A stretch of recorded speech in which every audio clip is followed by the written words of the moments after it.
Welcome students, नमस्कार। स्वागत है आप सभी का साउथ सिटी पीसीएमबी के चैनल में। आशुतोष सर आपके सामने हैं और अभी आप लोगों ने हमारे प्रीवियस वीडियोस में देखा था कि कैसे हम लोग पीरियड टेबल को बनाते हैं, कैसे उसको लर्न करते हैं, कैसे एलिमेंट्स को सजाते हैं।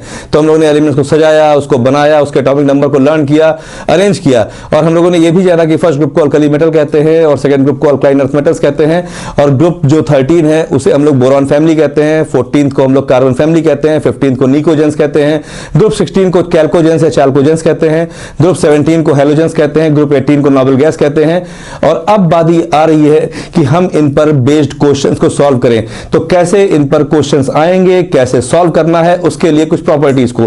तो सबसे पहले जब हम लोग किसी के बारे में पढ़ते हैं तो आता है कि उसकी फिजिकल प्रॉपर्टीज। क्या आता है? Physical properties. फिजिकल प्रॉपर्टीज का मतलब suppose I am talking about the metals. हम मेटल्स की बात कर रहे हैं कि भाई मेटल्स कैसे होते हैं। तो मेटल्स कैसे होते हैं? मेटल्स आपके हार्ड होते हैं, हार्ड एंड रिजिड। ये बात उसकी फिजिकल प्रॉपर्टीज ना, उसको अपीयर करके आप जान सकते हो ना कि they are hard and rigid. तो मेटल्स हार्ड और रिजिड होते हैं, ये बात आप जान सकते हो। फिर metals are having greyish lustre, काफी हद तक वो ग्रेइश कलर के होते हैं, ऐसा कुछ करके उसमें होता है। कभी कभी कुछ मेटल्स का कलर अगर थोड़ा वो चेंज होता है तो हम उसे कलर के बारे में बताते हैं। फिर हम बात करते हैं उसके melting point and boiling point. Melting point and boiling point का मतलब कि what is that temperature at which that particular metal boils, मतलब या मेल्ट करेगा। तो वो melting and boiling point generally होता है। वो melting and boiling point depends upon the intermolecular forces of attraction among the metal, की जो मेटल के अंदर मेटेलिक बॉन्डिंग होती है, इंटरमॉलिक्यूलर फोर्स ऑफ अट्रैक्शन होता है, वो कितना स्ट्रांग है, कितना वीक है, उसी की बेसिस पे उसका बॉइलिंग पॉइंट और मेल्टिंग पॉइंट डिसाइड होता है। फिर स्पेसिफिक ग्रेविटी, ये बेसिकली से नाइट्रिक एसिड सल्फ्यूरिक एसिड के होते नहीं है, इसी तरीके से किसी की भी स्पेसिफिक ग्रेविटी कितनी होती है। फिर उसके बाद बात करते हैं कि उसका ऑर्डर कैसा है, कैसा मतलब स्मेल कैसी आती है, मतलब जो कुछ भी भौतिक चीजें, मतलब कि ऊपर से मॉर्फोलॉजिकली जो हम बता सकते हैं किसी को, वो हम कहते हैं फिजिकल प्रॉपर्टीज। फिर बात आती है केमिकल प्रॉपर्टीज की। केमिकल प्रॉपर्टीज जैसे कि मेटल अगर ऑक्सीजन के प्रेजेंस में बर्न करेगा तो क्या होगा। तो भाई जाहिर सी बात है कि metal when treated with oxygen या burn in the presence of oxygen it will form metal oxide. Metal अगर कार्बन डाइऑक्साइड से रिएक्शन करेगा, मेटल अगर वाटर के अंदर डिसॉल्व होगा, मेटल अगर हेलोजन से रिएक्शन करेगा, मेटल अगर एसिड से रिएक्शन करेगा, एसिड में HCl से करेगा, H2SO4 से करेगा, HNO3 से करेगा, H3PO4 से करेगा, H2CO3 से करेगा। मतलब मेटल अगर किसी भी एसिड से रिएक्शन करेगा तो मेटल सॉल्ट बनाएगा along with the liberation of hydrogen gas. एक एक्सेप्शन है, हमेशा ध्यान रखना कि मेटल जब कभी भी नाइट्रिक एसिड से रिएक्शन करेगा तो since nitric acid is a strong oxidizing agent, so the hydrogen coming out during the reaction will get converted into water, except in case of magnesium and manganese and when very dilute nitric acid is taken. तो ये chemical properties है। Chemical properties का मतलब कि जब वो particular substance जिसकी chemical property हम बता रहे हैं वो किसी भी चीज से रिएक्शन करेगा तो उस समय क्या प्रोडक्ट बनाएगा, ये उसकी केमिकल प्रॉपर्टीज होती है। तो अब तो हम सीधे सीधे पीरियोडिक टेबल को पढ़ने जा रहे हैं। तो उस पीरियोडिक टेबल में जैसा कि मैंने बताया था कि हम इसकी स्टडी से दो ही तरीके से करते हैं, एक करते हैं लेफ्ट टू राइट और एक करते हैं टॉप टू बॉटम। ठीक है, तो सबसे पहले बात आती है कि प्रॉपर्टीज हम आ रहे हैं किस पे, लेफ्ट टू राइट में। किसमें आ रहे हैं? Left to right. अगर हम लेफ्ट टू राइट की बात कर रहे हैं तो सबसे पहली प्रॉपर्टी जिस पे हम शो करने जा रहे हैं वो है वैलेंस इलेक्ट्रॉन। क्या है? Valence electron. जिन बच्चों को नहीं मालूम है कि वैलेंस इलेक्ट्रॉन क्या होता है उनको हम बता देते हैं कि जब कभी भी कोई एलिमेंट हम लेते हैं, for example I have taken sodium, मैंने लिया क्लोरीन, ठीक है, मैंने लिया एल्यूमिनियम, ठीक है, किसी भी एलिमेंट को लिया तो उनका एटॉमिक नंबर होता है 11 होता है, 17 हुआ, 13 हुआ। फिर हम इनका कॉन्फ़िगरेशन करते हैं, के एलिमेंट 4 शेल होते हैं, इसमें 2 8 1, इसका हुआ 2 8 7, इसका हुआ 2 8 3। तो जो भी इलेक्ट्रॉन्स आउटर मोस्ट ऑर्बिट में आते हैं they are said to be valence electron. तो valence electrons are the electrons present in the outer most orbit. ठीक है, जो आउटर मोस्ट ऑर्बिट में इलेक्ट्रॉन्स आते हैं after electronic configuration of any element that is known as valence electron. तो जब हम लेफ्ट टू राइट की तरफ बढ़ते हैं, when we move from left to right then actually what happens, तो क्या होता है, वैलेंस इलेक्ट्रॉन इट इंक्रीजेस। क्या होता है? It increases. पहले वाले में वैलेंस इलेक्ट्रॉन 1, फिर 2, फिर 3, फिर 4, फिर 5, फिर 6, फिर 7, फिर 8, यानी कि फर्स्ट ग्रुप का वैलेंस इलेक्ट्रॉन 1 होता है, दूसरे का 2 होता है, 13 का 3 होता है, 14 का 4 होता है, 15 का 5 होता है, 16 का 6 होता है, 17 का 7 होता है और 18 का 8 होता है। तो आई थिंक ये बिल्कुल क्लियर है आपको वैलेंस इलेक्ट्रॉन। अब हम आते हैं वैलेंसी पर। आपसे पूछा जाएगा वैलेंसी। क्या पूछा जाएगा? वैलेंसी, कि what is the change in valency when we move from left to right. जब हम लोग लेफ्ट टू राइट की तरफ मूव करेंगे तो वैलेंसी पर क्या फर्क पड़ेगा। ठीक है, तो valency first increases and then decreases. पहले इंक्रीज करेगा और उसके बाद वो डिक्रीज करेगा। जैसे फर्स्ट ग्रुप की वैलेंसी +1, या हम नॉर्मली 1 लिख सकते हैं। सेकंड की +2, या हम नॉर्मली 2 लिख सकते हैं। थर्ड की 13 की 3 +3, या हम 3 लिख सकते हैं। फिर नेक्स्ट है 14 की 4, फिर 15 की हो जाएगी -3, 16 की हो जाएगी -2, 17 की हो जाएगी -1, 18 की हो जाएगी 0। क्या हो जाएगी? 0। क्यों? क्योंकि हम जो भी वैलेंस इलेक्ट्रॉन होते हैं -8, ठीक है, 8 से माइनस कर देते हैं।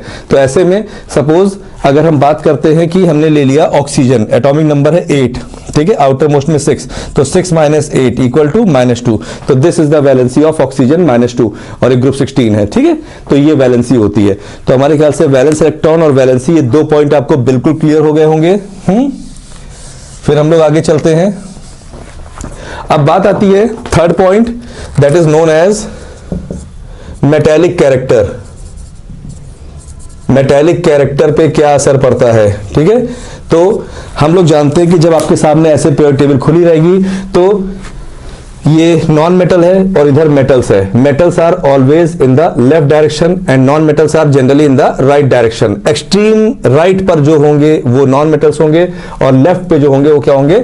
मेटल्स होंगे। ठीक है, तो ऐसी कंडीशन में हम जब इधर से उधर जाएंगे तो हम कह सकते हैं कि मेटेलिक कैरेक्टर डिक्रीजेस।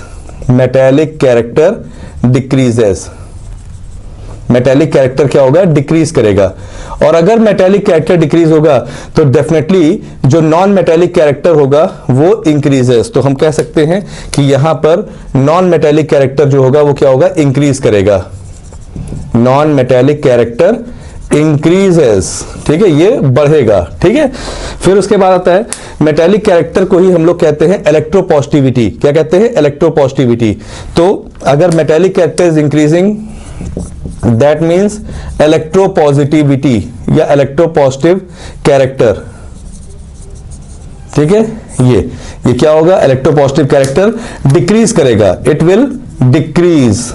ठीक है, फिर उसके बाद आता है atomic and ionic size, the most important thing. Atomic and ionic size. ठीक है, यानी कि जब हम लोग लेफ्ट टू राइट मूव करेंगे, सबसे ज्यादा इंपॉर्टेंट क्वेश्चन आपका इसी 6th वाले पॉइंट पे बनेगा कि what about the atomic size. तो as we move from left to right, ठीक है, जब हम लेफ्ट टू राइट तक मूव करेंगे तो ऐसी कंडीशन में क्या होगा? Atomic size decreases.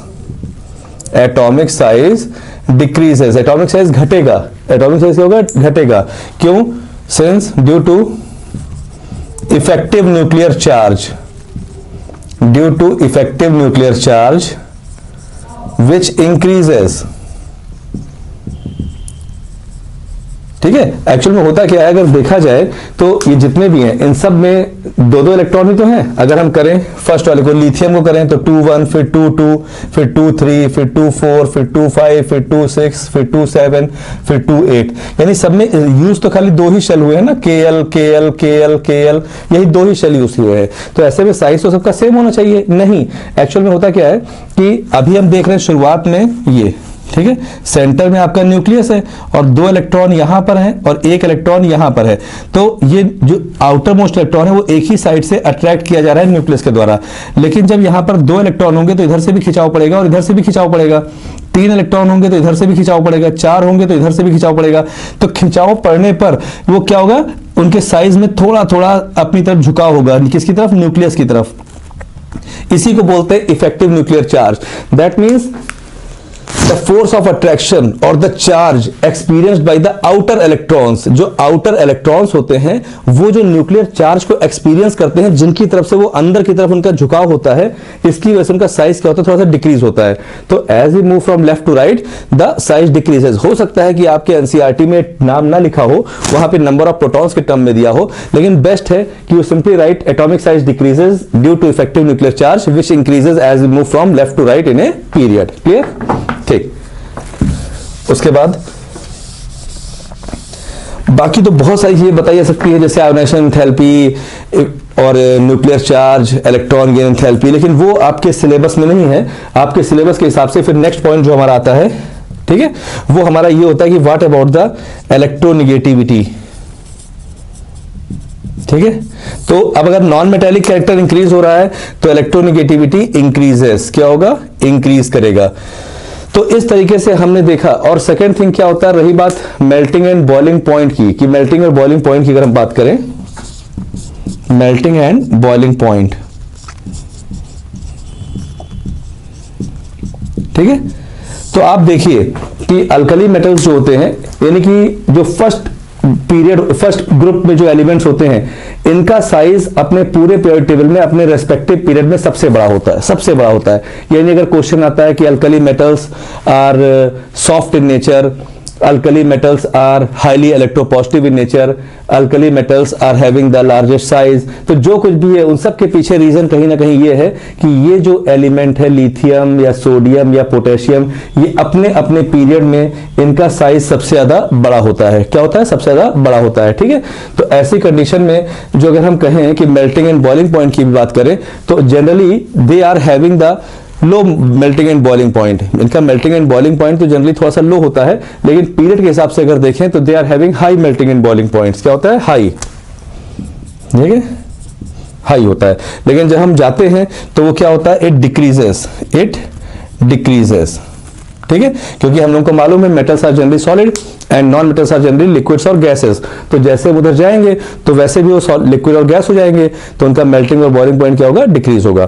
तो हमने जिन पॉइंट्स को पढ़ा है वो पहला पढ़ा है वैलेंस इलेक्ट्रॉन, कि वैलेंस इलेक्ट्रॉन क्या रहेगा, इट विल रिमेन इंक्रीजेस। ठीक है, वो इंक्रीज करेगा 1 2 3 4 5 6 7 8। वैलेंसी क्या होगा, पहले इंक्रीज करेगी और उसके बाद क्या होगा, डिक्रीज करेगी। कैसे होगा, +1 +2 +3 फिर 4 फिर -3 -2 -1 फिर 0। नोबल गैस की वैलेंसी क्या होगी, 0 होगी। ग्रुप 18 इलेक्ट्रॉन्स की वैलेंसी क्या होगी, 0 होगी। ठीक, क्योंकि ना तो वो कोई इलेक्ट्रॉन लूज करेगा ना ही कोई इलेक्ट्रॉन गेन करेगा। बाकी लोगों की वैलेंसी क्यों होगी, क्योंकि वो उसी कॉन्फ़िगरेशन को अटेन करना चाहते हैं, either by the loss of electron और by the gain of electron. Metallic character क्या होगा, ये डिक्रीज करेगा क्योंकि आगे चल के नॉन मेटल्स मिलते हैं। नॉन मेटेलिक कैरेक्टर इंक्रीज करेगा क्योंकि आगे नॉन मेटल ही होते हैं। Electropositive character it is just like the metallic character, ये डिक्रीज करेगा। एटॉमिक और आयनिक साइज में अगर हम बात करते हैं तो एटॉमिक साइज डिक्रीज करेगा। क्यों डिक्रीज करेगा, due to effective nuclear charge which increases as we move from left to right in a period. Electronegativity increase करेगा, मेल्टिंग बॉइलिंग पॉइंट जो होगा वो हाई रहेगा लेकिन आगे चल के वो डिक्रीज करेगा। तो ये तो हमारी बात हो गई किसकी, लेफ्ट टू राइट की। अब हम नेक्स्ट वीडियो में आपके लिए लेके आएंगे जहां पर हम चलेंगे टॉप टू बॉटम के लिए, कि अगर हम टॉप टू बॉटम आ रहे हैं तो उस समय की वहां की प्रॉपर्टीज क्या होगी। आप बने रहिएगा, इस वीडियो में बहुत इंपॉर्टेंट आपको नोट्स मिलने जा रहा है कि अगर हम टॉप टू बॉटम आते हैं तो क्या क्या चेंजेस होते हैं, और उसके लिए हम नेक्स्ट वीडियो में आपके सामने आ रहे हैं। तब तक हम आपसे विदा चाहते हैं, अच्छे से प्रिपरेशन करो। All the best.